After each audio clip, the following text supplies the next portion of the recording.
로마서 8장 5절에서 8절 말씀입니다. 할렐루야.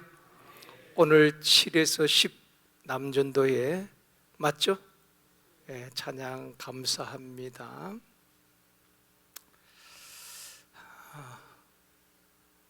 우리 학생들이 청년들이죠. 청년들이 앞자리에 지난주부터 이렇게 앞자리에 앉아서 아마 한 몇 년 전에 한 5년, 6년 전에 그때 우리 선이 또 여사랑, 양소희 또 김주찬 이런 친구들이 여기 항상 이쪽에 앉아서 열심히 찬양하고 큰 힘이 되었는데 오늘 고등부 기평이하고 하은이 또 우리 청년부 여러 명이 같이 앉아 있는데 누가 시켰어요?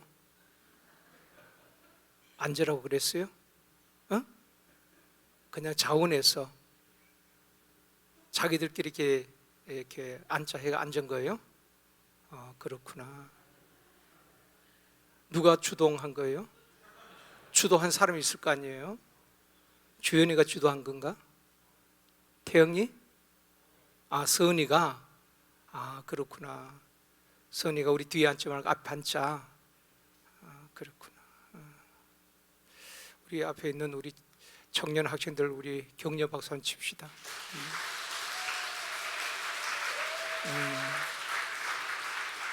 이 함성 소리는 선배들이 이렇게 잘하고 있다고 선배들이 이렇게 환호해 주고 있네요. 우리 청년들 참 귀하지요. 또 이제 우리 기도 끝나고 나면 또 일천 기도실에서 또 기도합니다. 한 2시간 하고 나면 힘이 드는데 또 청년들이 모여서 기도하는 우리 청년들 볼 때 얼마나 소망이 있고 또 힘이 되는지 몰라요. 또 청년들 위해서 여러분 많이 기도할 수 있기를 원합니다. 청년들 위해 다가오기를 기다리는 것이 아니라 우리 어른들이 또 청년들 찾아가서 격려도 해주고 안아도 주고 그렇게 했으면 참 좋을 것 같습니다. 우리 세대 간도 서로 소통하는 그런 교회가 되어지기를 원합니다. 다가오기를 기다리는 것이 아니라 내가 먼저 가서 손 내밀고 내가 먼저 가서 이름도 물어보고 그렇게 격려해 주는 것이 얼마나 좋은지 모릅니다. 그것이 성도의 교제입니다. 성도의 교제는 꼭 7에서 10 남전도에 그 연령대 비슷한 사람들이 모여서 교제하는 것이 아니라 세대와 모든 계층을 뛰어넘어서 같이 소통하는 것입니다. 같이 교제하는 겁니다. 서로 위해서 기도해 주고 전에 어떤 책에 보니까요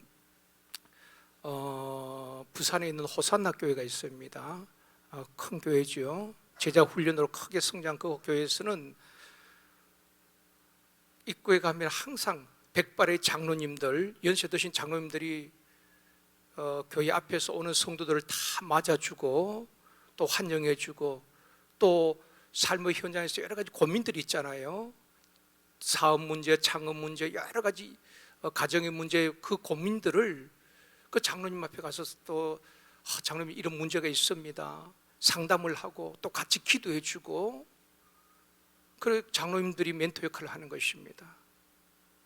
꼭 목회자만 상담하는 것 아닙니다. 신앙의 경륜이 있는 분들이 서로 이야기를 들어주고 같이 기뻐하고 같이 아파하고 같이 안아주면서 기도해 주고 그게 바로 소통이고 교제거든요. 그런 우리는 계층 간에 또 세대 간에 막힘이 없고 서로 소통하는 그런 교회가 되어지기를 우리 같이 힘쓸 수 있었으면 좋겠습니다. 옆에 분과 한번 인사하시겠습니다. 주님의 이름으로 사랑하며 축복합니다.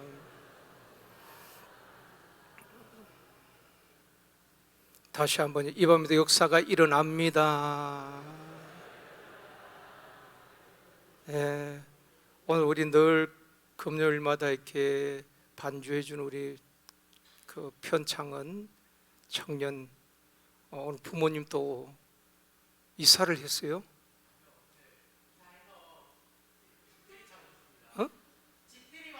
집들이 그러니까 이사했?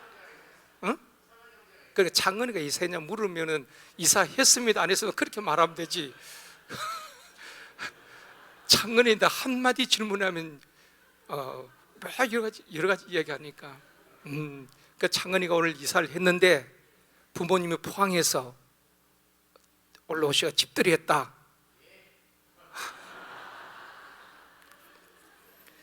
그러면은 목사님을 불러가지고 기도 받아야 되는 거 아니에요? 부모님과 함께. 담당 목사님 가셨고, 그렇구나. 나는 바쁠까 봐 이야기 안 했다는 거지? 알겠습니다.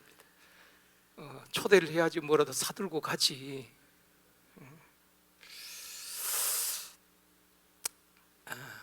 다 감사합니다. 오늘 이 시간에는 육신의 생각과 영의 생각. 여러분, 우리가 생각이 참 중요합니다. 사람은 생각한 대로 움직이고 행동을 하게 되어 있습니다. 오늘 금요 성령 집회에 참석하신 여러분들은 아마 이런 생각을 먼저 하셨을 겁니다. 오늘은 금요 집회에 내가 참석하겠다 생각을 하셨기 때문에 생각을 따라 몸이 움직인 겁니다. 그리고 이 자리에 오신 거예요. 심리학자들의 연구 발표를 보면은 사람은 하루에 의식과 무의식 중에 6만 가지 생각을 한다고 합니다. 우리가 의식하든 아니면 무의식 중에도 6만 가지 생각을 하게 되어지고 또 우리 머리를 스쳐 지나간다는 것입니다. 그래서 우리가 이런 말을 하잖아요. 5만 가지 생각을 한다. 5만 가지 생각한다. 5만 가지 생각이 우리 하루에도 생각하게 된다는 것입니다. 문제는 수많은 생각들 중에 85%는 부정적인 생각들을 하게 된다고 심리학자들이 연구해서 발표한 것을 보았습니다. 긍정적인 생각보다는 85%가 부정적인 생각, 미래에 대한 불안에 대한 불안감, 이런 것으로 인해서 일어나도 않았지만은 부정적인 생각을 하게 된다는 것입니다. 이스라엘 백성들이 가나안의 축복을 누리지 못하고 광야에서 죽은 이유가 무엇입니까? 그들의 부정적인 생각과 부정적인 말 때문이었습니다. 에레미야 6장 19절에도 말씀합니다. 같이 읽겠습니다. 땅이여 들으라, 내가 이 백성에게 재앙을 내리리니 이것이 그들의 생각의 결과라. 그들이 내 말을 듣지 아니하며 내 율법을 거절하였음이라. 그 앞부분에 보면은 그 백성들이 하나님 앞에 하나님의 말씀을 듣지 않겠다고 그런 생각을 하고 있습니다. 그리고 율법을 거절하는 것입니다. 그들의 부정적인 생각과 불순종의 생각의 결과로 결국 재앙이 임하게 되었다. 에레미야 선지자는 그렇게 이야기를 하고 있습니다. 이처럼 생각에 따라서 행복과 불행이 결정되어지는 것입니다. 마르커스 아우렐리우스라는 사람은 생각하는 것이 인생을 만든다, 그런 말을 했습니다. 우리가 어떤 생각을 하고 살아가느냐 굉장히 중요한 것입니다. 가룟 유다가 왜 예수님을 팔고 그의 인생이 잘못되어졌습니까? 우리가 잘 알고 있는 말씀이지요. 요한복음 13장 2절 다시 한번 읽겠습니다. 같이 읽습니다. 마귀가 벌써 시몬의 아들 가룟 유다의 마음에 예수를 팔려는 생각을 넣었더라. 예수를 팔려는 생각을 넣었더라. 마귀는 생각 속에서 역사하는 것입니다. 그러므로 생각을 잘 지켜야 되는 것입니다. 그런데 여러분, 생각은 울타리가 없잖아요. 하루도 그야말로 5만 가지 생각들이 다 스쳐 지나가는 것입니다. 왜 하나님의 말씀에 순종이 안 되는가? 우리의 굳은 생각과 고정관념 때문에 그런 것입니다. 그래서 고린도후서 10장 5절에 보면 이렇게 말씀합니다. 같이 읽겠습니다. 하나님을 아는 것을 대적하여 높아진 것을 다 무너뜨리고 모든 생각을 사로잡아 그리스도에게 복종하게 하니. 내 생각이 맞지 않아도 우리의 모든 생각을 사로잡아 그리스도에게 복종하는 훈련을 해야 하는 것입니다. 순종 훈련을 해야 된다는 것입니다. 순종하면 하나님께서 만들어 서시는 것입니다. 오늘 본문에 보면은 육에 속한 사람이 있고 영에 속한 사람이 있다라고 말씀하고 있습니다. 육의 생각이 있고 영의 생각이 있다고 말씀합니다. 첫 번째로 육신을 따르는 자입니다. 5절 말씀입니다. 같이 읽습니다. 육신을 따르는 자는 육신의 일을, 영을 따르는 자는 영의 일을 생각하나니. 자, 육신을 따르는 자는 육신의 일을 생각한다. 그러면 육신을 따르는 자를 어떤 사람을 말하는 것일까요? 육신을 따른다는 것은 육신의 정욕을 쫓아 사는 사람을 말하는 것입니다. 구습을 쫓는 옛사람의 모습대로 살아가는 사람을 말하는 것입니다. 죄, 사탄의 지배를 받는 사람을 말하는 것입니다. 자기 생각, 자기 중심적인 삶을 사는 사람을 육신을 따르는 자라. 다시 말하면 거듭나지 못한 사람, 중생하지 못한 사람을 육신을 따르는 사람이라고 말하는 것입니다. 교회를 다녀도 거듭나지 못한 사람은 여전히 구습을 쫓아 살아가게 되고 육신의 정욕을 따라 살게 되어지고 육체의 소욕을 따라 살아간다는 것입니다. 이런 사람을 다 통틀어서 육신을 따르는 자라, 그렇게 말씀을 하고 있는 것입니다. 6절도 말씀합니다. 같이 읽습니다. 육신의 생각은 사망이요 영의 생각은 생명과 평안이니라. 육신의 생각은 사망이라. 육신의 생각을 따라 살면은 평안이 없습니다. 불안과 두려움이 가운데 살아간다는 것입니다. 결국 육의 생각은 사망의 길로, 멸망의 길로 가게 한다는 것입니다. 또 7절도 말씀합니다. 같이 읽습니다. 육신의 생각은 하나님과 원수가 되나니 이는 하나님의 법에 굴복하지 않을 뿐 아니라 할 수도 없습니다. 육신의 생각, 육신의 굳은 생각은 하나님과 원수가 된다는 것입니다. 또 하나님의 법에 굴복하지 않을 뿐더러 또 순종할 수가 없다는 것입니다. 내 생각이 강한 사람은 하나님의 말씀에 순종이 안 되는 것입니다. 또 8절도 말씀합니다. 같이 읽습니다. 육신에 있는 자들은 하나님을 기쁘시게 할 수 없느니라. 그러니까 육신을 따르는 사람은 결코 하나님을 기쁘시게 할 수 없고 하나님과 원수가 되고 하나님의 말씀에 순종할 수 없다, 그렇게 말씀을 하고 있습니다. 육신을 따르는 사람들은 이스라엘 백성들처럼 무엇을 먹을까, 무엇을 입을까, 무엇을 마실까, 육신을 위한 일만 생각하는 것입니다. 늘 생각하는 것이 그런 육에 관한 일들만 생각한다는 것입니다. 또 육신을 따르는 사람들은 매사가 부정적이란 것입니다. 그러니까 이스라엘 백성들을 보면은 하나님의 택함 받은 백성이었지만 늘 그들의 삶을 들여다보면은 육신의 것만 생각하는 것입니다. 광야에서도 무엇을 먹을까, 무엇을 마실까, 먹고 마시는 것 때문에 늘 원망을 쏟아내는 것입니다.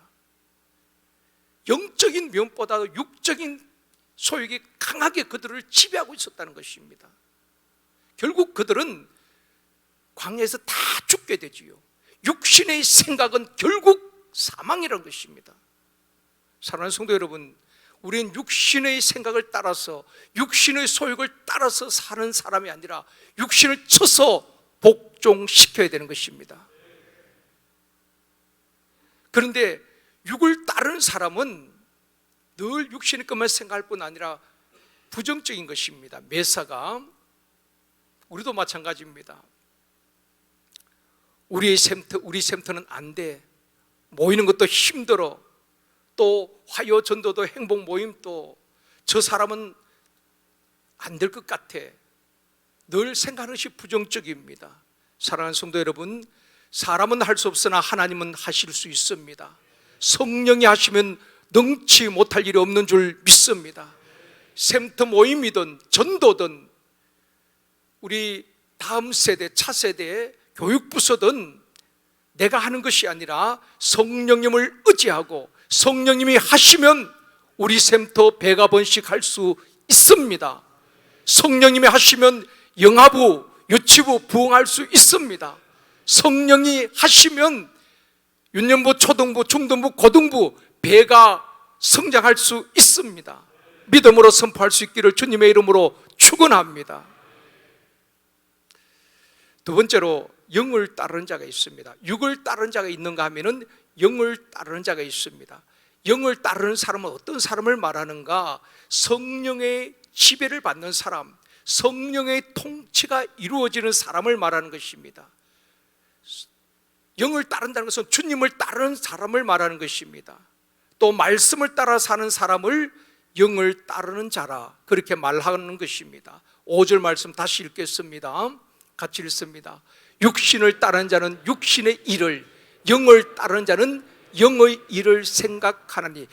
우리가 대화를 하다 보면은 그분의 영적 상태를 대략 알 수가 있습니다. 육에 속한 사람은 늘 세상 이야기 하는 것입니다. 교회를 다녀도 모였다 하면은 드라마 이야기하고 뭐 먹는 것 이야기하고 어디 가는 거 좋더라. 영적인 대화는 전혀 없습니다. 육에 속한 사람이에요. 영적인 사람은 그 생각하는 것이 영적 생각을 하고 있는 것입니다. 어떻게 하면은 하나님을 기쁘시게 할 수 있을까? 어떻게 하면은 하나님의 뜻대로 살 수 있을까? 어떻게 하면 우리 샘터를, 어떻게 하면 우리 부서를 정말 하나님이 기뻐하는 샘터가 되도록, 건강한 샘터가 되도록 살릴 수 있을까? 늘 그런 생각을 하게 되는 것입니다. 어떻게 하면 사명을 잘 감당할 수 있을까? 생각부터가 다른 것입니다. 신앙생활의 가장 큰 함정이 내 생각입니다. 순종하는데 가장 큰 걸림돌이 내 생각입니다. 항상 내 생각이 앞서기 때문에 순종이 안 되는 것입니다. 사랑하는 성도 여러분, 저와 여러분의 생각이 육의 생각이 영의 생각으로 바뀌어지기를 원합니다. 부정적인 생각이 긍정적인 생각으로 바뀌어지기를 원합니다. 안 된다는 생각을 하나님이 도우시면 된다는 생각으로 바뀌어지기를 원합니다. 할 수 없다는 생각을 하나님이 하시면 된다는 생각으로 바꿔지기를 원합니다. 귀신 들린 아들 둔 아버지가 우리 주님께 아이를 데리고 와서 고쳐달라고 합니다. 주님께서 변화산에서 내려오셨을 때에 그 귀신 들린 아이를 데리고 와서 고쳐달라고 합니다. 그러면서 뭐라고 말합니까? 마가복음 9장 22절에 보면 이렇게 말합니다. 같이 읽겠습니다.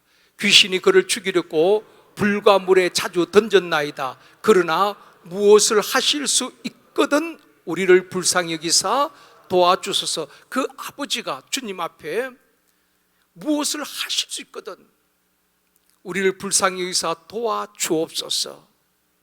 그때 우리 주님께서 이렇게 말씀하십니다. 그 다음 23절입니다. 같이 읽습니다. 예수께서 이러시되 할 수 있거든이 무슨 말이냐? 믿는 자에게는 능히 하지 못할 일이 없느니라. 우리 주님께서 생각을 바꿔주는 겁니다. 언어를 바꿔주는 겁니다. 할 수 있거든이 무슨 말이냐? 믿는 자에게는 능히 하지 못할 일이 없느니라. 그 아버지의 생각을 바꿔주었습니다. 그때 그 아버지가 소리를 치면서 이렇게 말합니다. 24절입니다. 같이 읽습니다. 곧 그 아이의 아버지가 소리를 질러 이르되 내가 믿나이다. 나의 믿음 없는 것을 도와주소서 하더라. 그 아버지가 나의 믿음 없는 것을 도와주옵소서. 내가 주님을 온전히 신뢰하지 못하고 믿음 없는 고백을 했다는 것입니다. 할 수 있거든 불쌍히 여기시고 고쳐달라고. 주님은 내 아이의 귀신을 쫓아내고 내 아이를 고쳐주실 줄 믿습니다. 그렇게 구한 것이 아니라 할 수 있거든 고쳐주시옵소서. 믿음 없는 고백을 한 그 아버지가 주님의 말씀을 듣고 내가 믿나이다. 나의 믿음 없는 것을 불쌍히 여겨 주시옵시고 도와주옵소서. 그때 우리 주님께서 그 아이에 있는 귀신을 쫓아내고 깨끗하게 고쳐주셨습니다. 사랑하는 성도 여러분, 육에 속한 사람은 육신의 일만 생각하고 안 되는 것만 생각하고 부정적인 말을 하게 됩니다. 그러나 영에 속한 사람은 영적인 일을 생각하고 믿음의 말을 하고 긍정적인 말을 하게 되는 것입니다. 우리 모두가 성령의 지배를 받는 영적인 사람이 되어지기를 원합니다. 우리 주님은 우리의 모든 입술의 고백을, 우리의 말을 들으시고 주님의 귀에 들린 대로 우리에게 행하시겠다고 말씀하고 있는 것입니다. 우리가 어떤 상황에서도 부정적인 언어가 아니라 하나님 앞에 믿음의 언어로 사용하면서 영적인 사람 되어 영적으로 풍성한 열매를 맺으며 하나님을 기쁘시게 하는 저와 여러분이 되어주기를 주님의 이름으로 축원합니다.